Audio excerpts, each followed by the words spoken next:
Hi, welcome to Well Traveled Life with Jonathan and Jennifer, and today we're on the Cruise Gurus channel. Correct. And we're here to talk about living in a cabin that we think is kind of small for two, but adding a third person. Yeah, a question we get quite often is because, at least on Holland America cruise lines, we're five-star mariners, we are able to have a third or potentially fourth person in a room, and it's perfect for like parents that are traveling with their kids.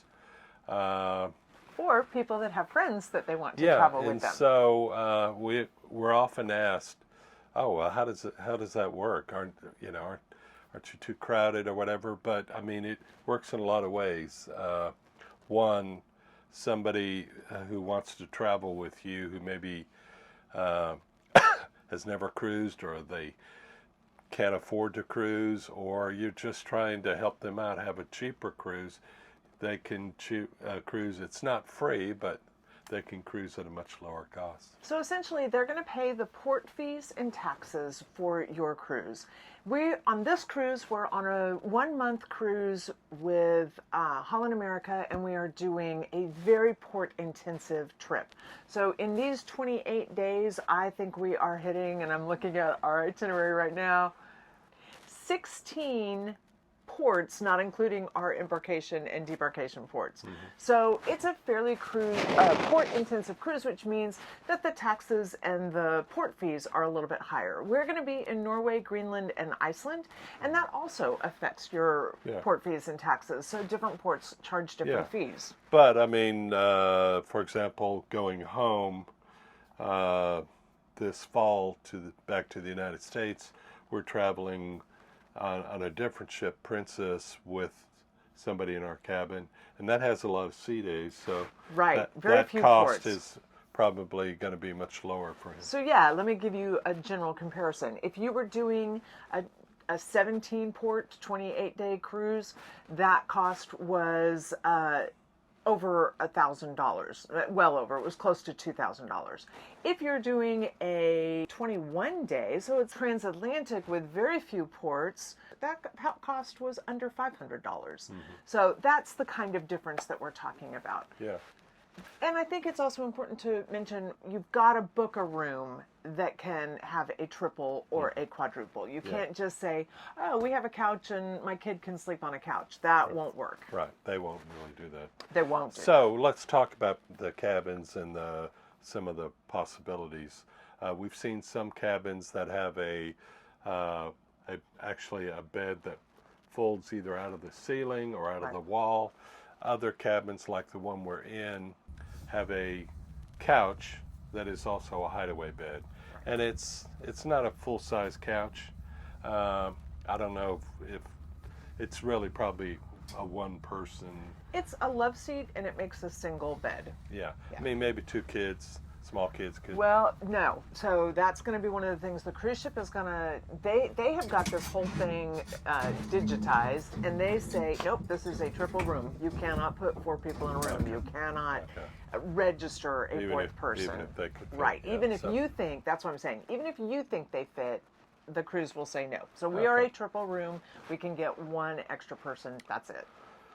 So the question we get asked is, okay, well, how does that work in the cabin and with three people in there, whether it's three adults or two adults and a kid, and like you might expect, like in a hotel room, there are some things we do as adults that just kind of give each other some space.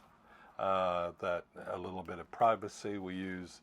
Instead of, if it's just the two of us, we're just dressing in the cabin, getting ready for dinner. You're not really worried about it. But with three people, it does take a little thought and consideration. No nakedness. We manage the bathrooms the same way. You've got to plan for showers and things like that a little bit carefully. But I mean, for us, at least our lifestyle, I mean, it isn't that big of a deal. We don't spend a lot of time in our room.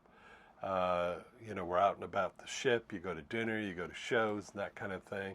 And usually, by the time we come back to the cabin in the evening after dinner or after a show or watching or listening to music, we're pretty much ready to go to bed. We may watch a little TV or news, occasionally a movie, but for the most part, we're sleeping in here.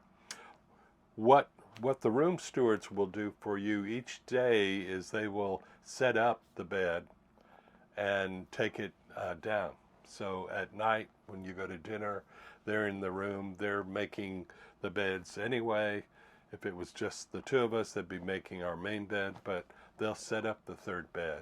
Right. And pillows. They have blankets, pillows, all that kind of stuff. And in the morning when you go to breakfast or you leave the ship for your excursions that day, they will come into the room, the cabin, and take down this bed and put it back fold it back up, put the pillows away and all that kind of stuff. We're going to spend time in this video showing you how we actually organize the cabin for a third person. I have to be honest, there are some things that the cruise ship has done with their setup that doesn't work for us. And we'll explain how we get around those things and how we allocate space.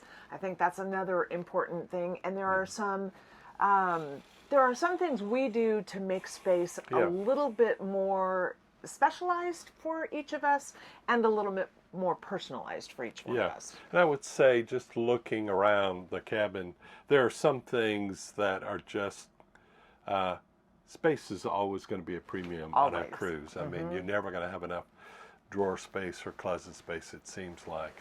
So there are things we would do probably anyway, like we bring magnetic hooks. If you don't know that hack, know that hack. Yeah. And we have them around the room because your closet hanging space is going to be limited. You got extra jackets, raincoats. You want them accessible. If you're walking out of the room, you're going up on the deck or something like that, you want to be able to grab a jacket. So we do that anyway. But when you have a third person in the room, that kind of space becomes even more of a premium. So we probably would want to have some extra hooks. And, we divide the space up. In this particular cabin, we've got closet space, we've got drawers, we've got a small cabinets to the right of the TV. And then we have a desk here opposite the couch with 3 drawers. So when we have a third person on board, which, on this cruise, we've had 2 different adults at different times, either have been on or will be coming on, and we allocate some of the drawer space under the bed, in the desk for that person.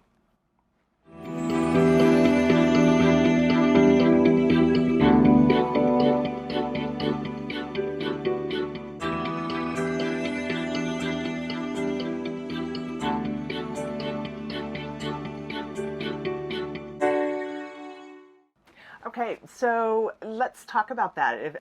This couch area, in my mind, has its own little space. From the wall to the mirror, that's this person's space. So this person gets the desk and all of the accompanying plugs that go there. That doesn't mean that we all can't share and borrow, but essentially we say this desk is theirs. That means that they get the 3 drawers that are associated with that desk. We don't each try and say we have a drawer. We tried that once and it doesn't work because you're really kind of coming into this person's space all the time. The other thing is there's a huge space under the desk. It's taken up with the trash can and the chair. We move the chair and we'll show you how we position that chair to better suit us. And that allows the person to get out of bed and walk behind their bed. With that chair in place, that bed completely butts up against the chair. End of the bed. There is going to be an aisle between our big bed, the main bed in here, the folded out bed. There is an aisle that both of us can get through.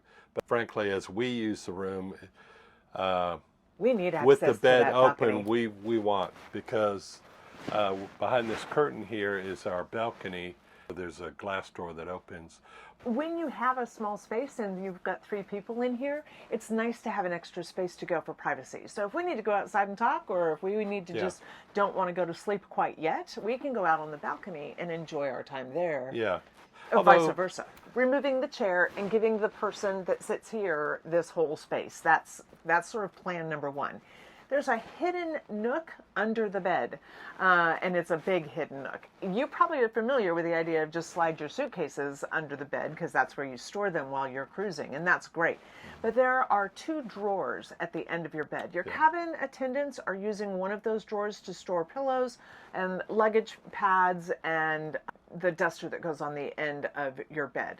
So they're using one, but the other one is wide open, and it's a big drawer, and it opens all the way up to the wall behind it. Yeah. So that's a really great space, and we give that to the person that is staying in this space also. So they have the 3 small drawers of the desk, and they have the big drawer under the bed, and then we try and save a little bit of space under the bed for their luggage. And they're probably going to need hanging space Yeah, in one they of will the get closets. hanging space in the closet as well. But for drawer space or shelf space, this is what we give them. Yeah. There is a cupboard above us. That is usually full with life vests. There's a little room up there, depending on the height of the person that is Right. staying with you. They may be able to use that as well. And if they can't use it because they're height challenged, then I use that because I am not height challenged, and that becomes an extra space for me. So that would be the only thing, that would be the only space, the only covered space, storage space in this quadrant of the room that I might invade into.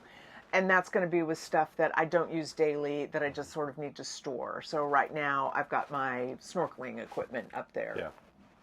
One other thing that we might talk about is the deck itself, or our balcony.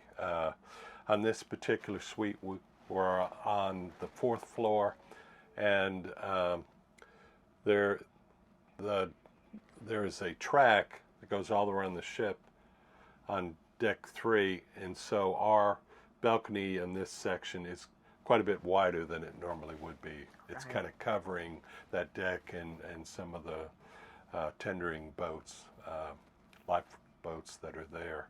So we have a deeper, wider We have a deck. really big deck, And we, our room stewards were pretty accommodating. First of all, they set up all the bed and take it down in the morning and all that kind of stuff. But even for our balcony, they made sure we had an extra chair out there, and an extra table even. extra robes and things like that. Yeah, you will need to ask for that, so you'll need to request your extra robe and your extra fleece blanket. Yeah. But he's absolutely right. This balcony is big enough, it's unobstructed, it's like a regular balcony, but bigger. And so there's plenty of room for 3 chairs out there and for 3 side tables as well. So love the balcony. That was a great thing. Meditation, baby. Yeah, there you go. The next quadrant over is the Holland calls it a queen size bed. I feel like it's a king size bed because it's 2 twins put together, which is a king size bed. So it's that bed, we keep it as a king size bed for ourselves. It's what's in front of the TV. The person in the couch can see the TV, though. That isn't an issue. It's just a little bit of a weird angle for them. Yeah. Underneath the TV has the cables that Holland America has done, and we use that for all of our paperwork, and we do that for all 3 of us. So I keep all of our daily programs in there so that everybody can refer back to them and see what's going on. We keep all of our maps and plans and itineraries and certificates or whatever the cruise gives you, if it's Holland America tiles. We have a tile collection going on over there. But also anything that we need for the excursions that we've planned ourselves. All of that is there so that everybody has access to it. Mm-hmm.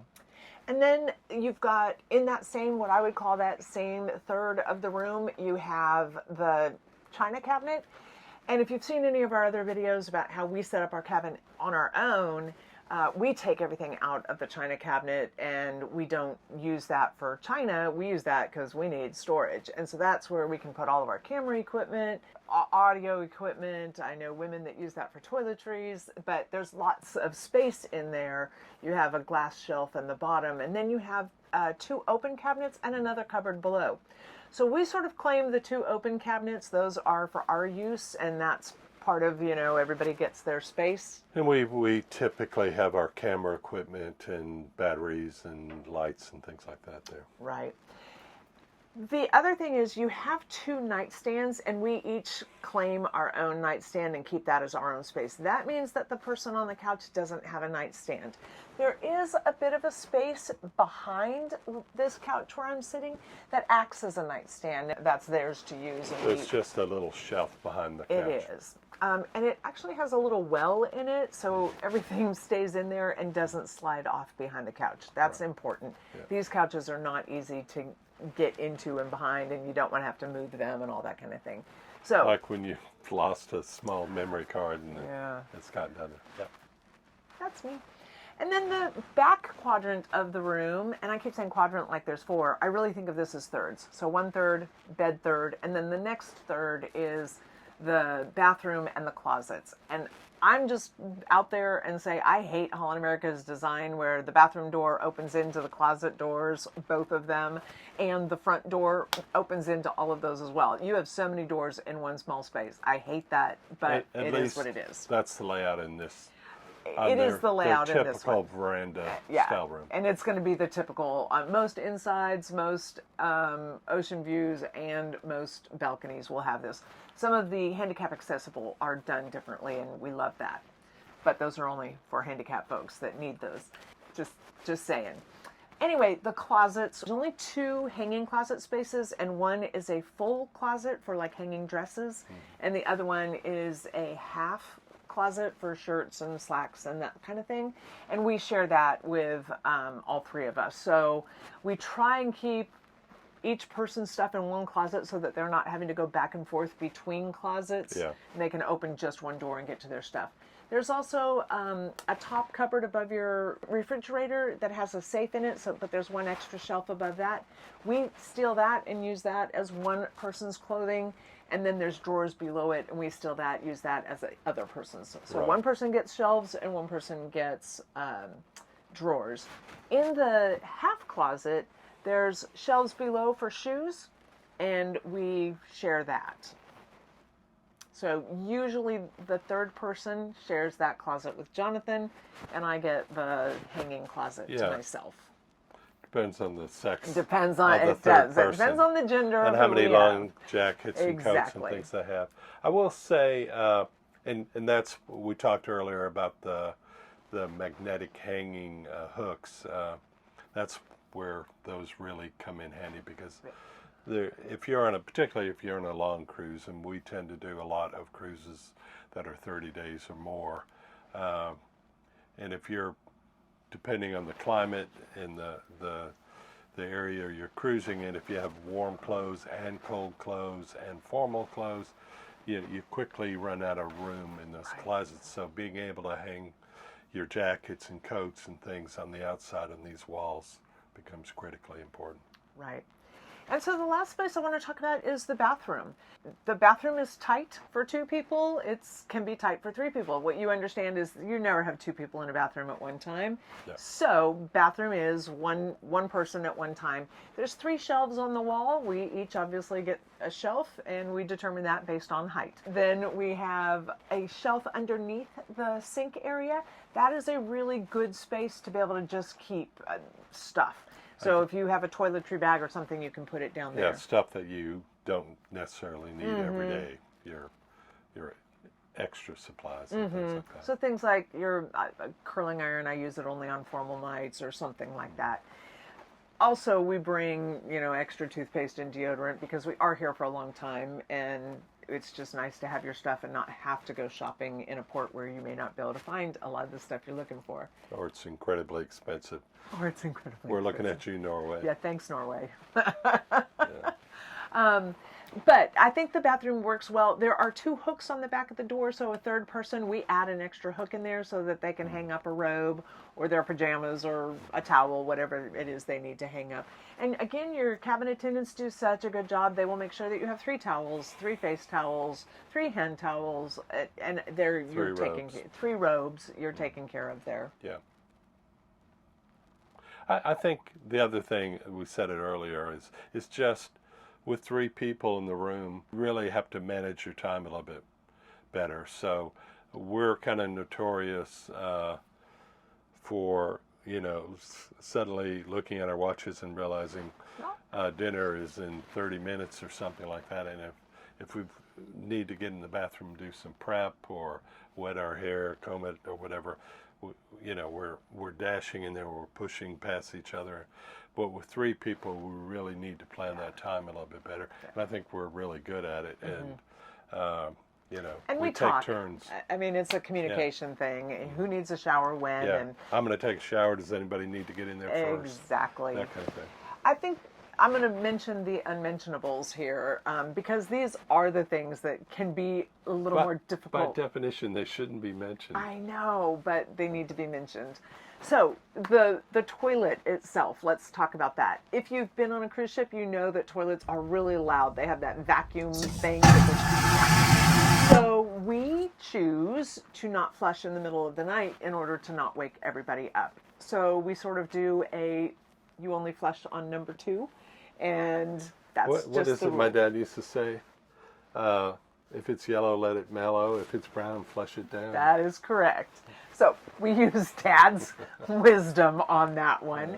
And that's just to kind of help everybody stay asleep because we're at the age where, yes, we do get up and use the restroom in the middle of the night. Another thing I would want to talk about, again, the unmentionable, but the number 2s can be a little bit smelly sometimes and maybe loud. And so some people would prefer to have privacy for that event and will somehow come up with kind of a code for, I'll be in the room meditating. We know what that means. Yeah. And we'll wait 15 minutes before we come to the room to join. So I think just having some communication, a little bit of a sense of humor, and a realization that normal body functions are normal body functions, but we don't need to advertise them. I mean, and we provided a lot of detail here. Most of it is just kind of works out. It's common sense. You talk about it the first day, and we're all adults, and you just sort of manage the little bit of courtesy that needs to be, Yep. And, really, for the price of kindness, you get to have your best friends on board. And there's just no substitute for that. And I have to say, the people that we've had with us, those are memorable experiences. I wouldn't trade them for anything. And I think that, I hope they feel the same way. But the fact that we have Delphine arriving today, and she sailed with us 2 years ago. Right. And was super ready to come back. So that means it wasn't a bad experience, right? Yeah, and you might be listening to this and wondering, well, why isn't she just getting her own cabin? And she has at times. And if we have a friend like her that we want to cruise with, if they're a single, and typically on cruise ships it's much more affordable, and most of the rooms are set up for 2 people, and you're paying for a rate that's based on 2 people. We will, try to match them up with somebody. But sometimes that just isn't possible. You're sailing at a time of the year or to a location where they can't really find another person. So in those situations, it really becomes, are they going to be able to cruise at all? Absolutely. Affordably. And so we're just here to tell you today that is a possibility, and even though it may sound challenging, it's not that difficult. It really isn't. And I think, we've paid full price for our cruise. So, we're looking at double-digit thousands of dollars. And Jonathan may not know how much, so I don't really want to say that there. But we paid substantially to be on this cruise for a month. And the fact that Delphine can be here for $2,000, that's a pretty special deal. Yeah, think about that. That's your floating hotel. Yeah. That's your dining room 3 times a day. That's enjoying all of the facilities, from shows to walks to the gym. And I know you're saying, what about drinks? Well, Jonathan and I have a drinks package we've paid for. Yeah, let's not talk about that. So we get drinks. Yeah. Even if, when you're in a room with 2 people, both of you have to have the drink package, Right. even if one of you isn't drinking. So it's either none or both. So sometimes that works out for the third person. Let's just leave it at that. I think one other thing we might talk about, Jen, that we haven't is temperature. You know, so Yeah, because Delphine's coming. we cruise a lot in the North Atlantic, and that can be Norway, Iceland, Greenland, Northern Europe, Baltic, and And in the North even in the Pacific, summer, Alaska. it Yeah. can be quite cold. We just got back. We just finished the last leg, which was 2 weeks in Norway, and it's cold. This wall behind this curtain, when the curtains are open, it's glass, and when it's cold out there, that is radiating cold into the room, and so, there are air conditioner and heater controls in here. You can go up or down, but for the most part, we have found when we're cruising cold areas, you need those curtains closed at night. Otherwise, that glass just radiates cold That can air. also be important in these midnight sun places. This is summertime and there's no Yeah. dark, and so Yeah. if and we like to sleep with the curtains open because it's kind of fun to wake up at 3 o'clock in the morning and see sunlight. Yeah. But it also keeps us awake, and so Yeah. we choose to keep the curtains closed Yeah. during the midnight sun hours. So anyway, But yeah, talk that is temperature. an accommodation. So Yeah. So we need to warm the we room like up. a cold room at night. We like to sleep in a cold room, and so we will keep that down. Last time we were cruising in this same venue, Norway and Iceland and so on, we've had somebody in the room, and the way the third bed is typically, the temporary bed is set up, it's going to be right up against that glass door, so they're going to have the colder side of the room even with the curtains closed. So you just have to use some common sense about adjusting that thermostat so they don't end up sleeping with their jacket on. When you see your house guest, which is how I think of them, that we are hosting a guest, when you see your house guests go to sleep in their sweatshirt, jacket, and have a hat on, maybe we should adjust the temperature. Yeah, so just some common sense and courtesy. And so I love it. I mean, we basically are coming out the first 30 days of this cruise.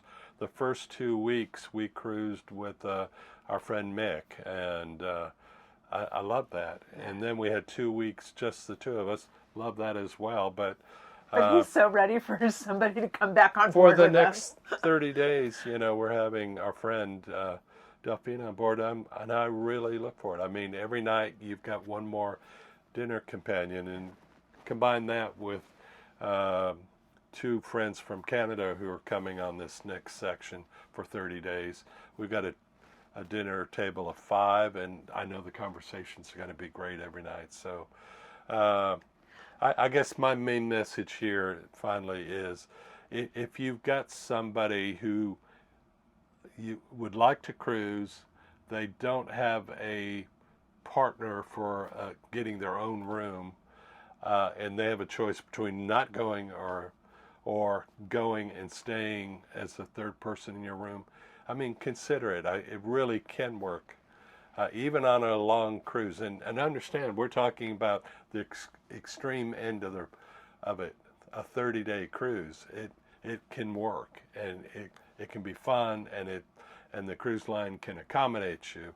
And certainly on a shorter cruise, a 1-week cruise or a 2-week cruise, to us that's short, it's even easier. I want to say one other accommodation we make. So depending on, I don't know, does everybody have like their side of the bed? We have our side of the bed. But depending on who we have joining us. So Jonathan mentioned that the first 2 weeks of this cruise we had Mick with us. And for Mick, Jonathan slept next to Mick because really the distance between the couch and the bed is the size of the nightstand. And so I think it was just a little more comfortable having those two right next to each other. Delphine is coming, and we've switched sides of the bed so that I will be next to Delphine. We have two girls, partly so that Delphine and I can have slumber parties. No, I'm kidding. We got to get our sleep. But it is sort of that idea that we just try to accommodate for that gender thing as well. I think one thing to think about when you're planning for 3 people are excursions. So we do a lot of DIY excursions, and I plan those usually enough in advance so that we get what we want to do. And if the person that you're bringing on doesn't sort of sign on, then you don't know to get 3 tickets or whatever. That can be a problem. And same with shore excursions through the cruise. Those sell out quickly, and it can be frustrating when we have somebody coming, but there wasn't space for them to join us. So Yeah.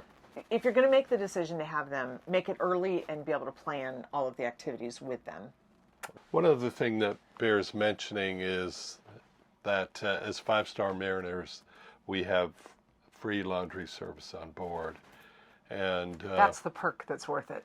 yeah, and whether you're on a 2-week cruise or a 2-month cruise, that can certainly come in handy in terms Absolutely. of how much clothing you need to bring and all that. And having a third person in the room makes, or having the free laundry service certainly makes that Absolutely. more plausible. And Just pack less and yeah, laundry more. yeah, And if you can laundry for free, then really you're not missing so much. right.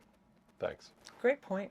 Thank you so much for joining us. If you're interested in just a typical cabin setup, we have videos about that. And if you're interested in what different cabins around the ship look like, we have videos about that as well. Thank you for watching this video, and please comment below if maybe your own ideas about traveling with a third person or any questions you have. We'll try to respond to those. Take care. Bye-bye.